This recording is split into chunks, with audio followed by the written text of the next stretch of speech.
आप में से कई सारे लोगों को ये याद होगा कि जो बाइडेन से पहले जब डोनाल्ड ट्रंप अमेरिका के प्रेसिडेंट हुआ करते थे, वो अपने कार्यकाल के दौरान मिडिल ईस्ट के अरब देशों के साथ अमेरिका के टाइज लगातार मजबूत कर रहे थे। इजराइल और मुस्लिम कंट्रीज के बीच पीस डील साइन करवाने की पूरी कोशिश कर रहे थे, जिनमें उनको काफी हद तक सफलता भी मिली थी। लेकिन जो बाइडेन ने प्रेसिडेंट बनते ही सऊदी अरेबिया और यूनाइटेड अरब एमिरेट्स दोनों देशों को टारगेट करना शुरू कर दिया था और डोनाल्ड ट्रंप के कार्यकाल में जो इन देशों के साथ डिफेंस डील साइन होने वाली थी, F-35 फाइटर जेट्स और ड्रोन की डील्स थी, वो भी कैंसिल और सस्पेंड कर दी थी। जमाल खशोगी की हत्या को लेकर भी जो बाइडेन ने सऊदी अरेबिया के क्राउन प्रिंस मोहम्मद बिन सलमान को टारगेट करना शुरू कर दिया था और उनके साथ मीटिंग और फोन कॉल्स लेने से मना कर दिया था। वहीं यूएई के साथ भी ऐसा ही बर्ताव किया जा रहा था। डिफेंस डील्स कैंसिल हो रही थी, जिसके बाद यूएई ने फ्रांस के साथ राफेल फाइटर जेट्स और अटैक हेलीकॉप्टर्स परचेज करने के लिए $18 बिलियन की बहुत ही मैसिव डील साइन की। हाल ही में FATF ने यूनाइटेड अरब एमिरेट्स को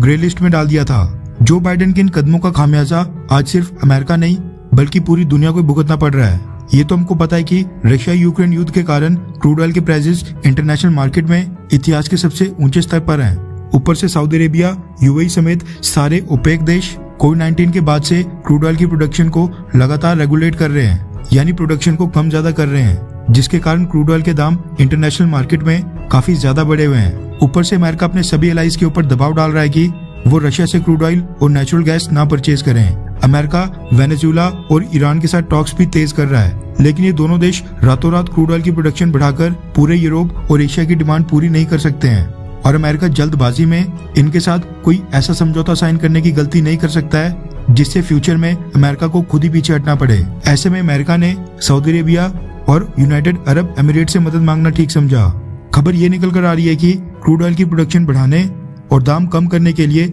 अमेरिका ने सऊदी अरेबिया और यूएई के डिसीजन मेकर्स, उनके किंग और क्राउन प्रिंस से कांटेक्ट करने की कोशिश की, क्योंकि यही दोनों देश मिलकर ओपेक कंट्रीज को चलाते हैं। व्हाइट हाउस के अधिकारियों ने सऊदी अरेबिया और यूनाइटेड अरब एमिरेट्स दोनों के अधिकारियों से कहा कि जो बाइडेन खुद ही पर्सनल लेवल के ऊपर दोनों देशों के राष्ट्राध्यक्षों के साथ बातचीत करेंगे और उनको समझाएंगे कि कैसे ये बेहद मुश्किल समय है और अमेरिका को सऊदी अरेबिया और यूनाइटेड अरब एमिरेट्स की कोऑपरेशन की जरूरत है, उनके सहयोग की जरूरत है, वरना बढ़े हुए क्रूड ऑयल के दामों के कारण जो वैश्विक अर्थव्यवस्था थोड़ी बहुत रिकवर हो रही है वो फिर से चरमरा जाएगी, रिसेशन आ जाएगा। लेकिन अमेरिका के लिए बहुत ही बेइज्जती की बात है कि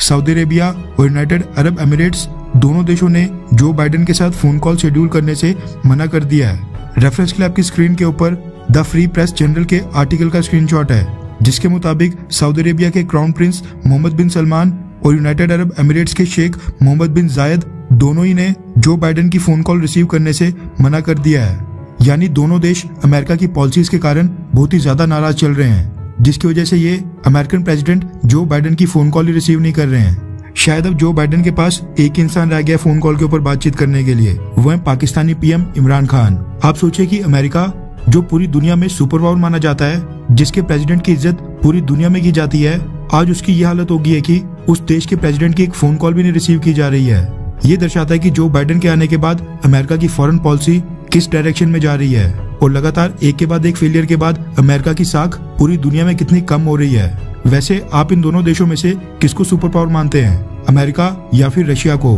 नीचे कमेंट करके अपनी राय जरूर बताएं।